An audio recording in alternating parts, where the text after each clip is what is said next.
కృష్ణమూర్తి గారు మీరు చెప్పండి, ఇప్పుడు ఈ రోజున ఏదైతే ఉందో రాములు వారి యొక్క అయోధ్యలో ప్రాణప్రతిష్ఠ జరిగింది. మరి రానున్న ప్రజలకి రాముడి యొక్క మహిమల ద్వారా రానున్న రోజుల్లో ప్రజలందరికీ కూడా, యువత అందరికీ కూడా, యువకులకి ఇప్పుడు పెద్దవాళ్ళ నుంచి నేర్చుకోవాల్సిన యువకులకి మీరు ఇచ్చే సందేశాన్ని చెప్పండి. ఖచ్చితంగా అంటే ప్రతి ఒక్కరూ శ్రీరాముని జీవితాన్ని ఆదర్శంగా తీసుకోవాలి. పుట్టుక నుంచి ఆయన పాలించేంత వరకు, అంటే ఆయన అరణ్యవాసం చేసిన తల్లికిచ్చిన మాటను నిలబెట్టుకోవడానికి, పట్టాభిషేకానికి అతి సమీపంగా వెళ్ళిన సమయంలో తల్లికిచ్చిన మాటను, తండ్రికిచ్చిన మాట నిలుపుకోవాలి అని దాన్ని తృణప్రాయంగా వదిలేసి, అంటే ఏదైతే అరణ్యవాసంకి వెళ్ళాడో అరణ్యవాసంలో అనేక అష్టకష్టాలు పడి రావణంతో యుద్ధం చేసి తర్వాత సీతమ్మని తీసుకురావడం అని జరిగినాయి.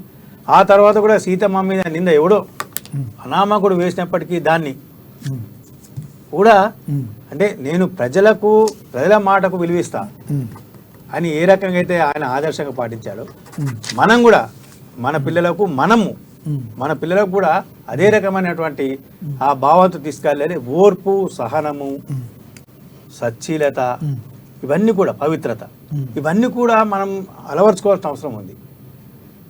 ఎదుటి వ్యక్తిని చూసి ఆయన పట్టాభిషేకం అయ్యాడు, నేను కాలేదు కాబట్టి నేను పోను, ఇవన్నీ ఇట్లా కాకుండా మనం శ్రీరాముని ఆదర్శంగా తీసుకోవాలి, సీతమ్మను ఆదర్శంగా తీసుకోవాలి, లక్ష్మణుని కూడా ఆదర్శంగా తీసుకోవాలి. మనం అన్న మాటను వీడను, అన్న బాట నేను వదలనని ఆయనకు అసలు లక్ష్మణుని పోవాల్సిన అవసరం లేదు.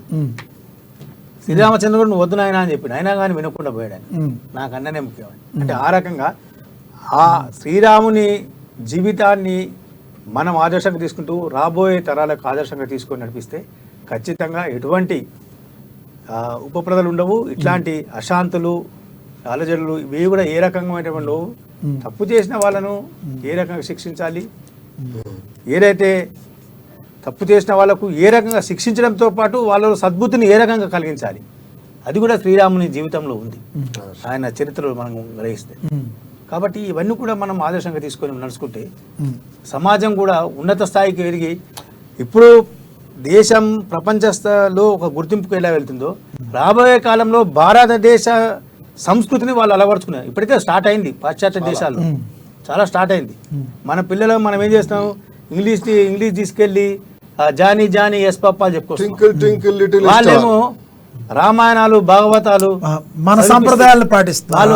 అంటే మనం పాశ్చాత్య మనం తీసుకుంటే అంటే మన సంస్కృతి ఎంత గొప్పది అనేది మనం గ్రహించి ముందుకెళ్తే బాగుంటుంది అనేది నా అభిప్రాయం.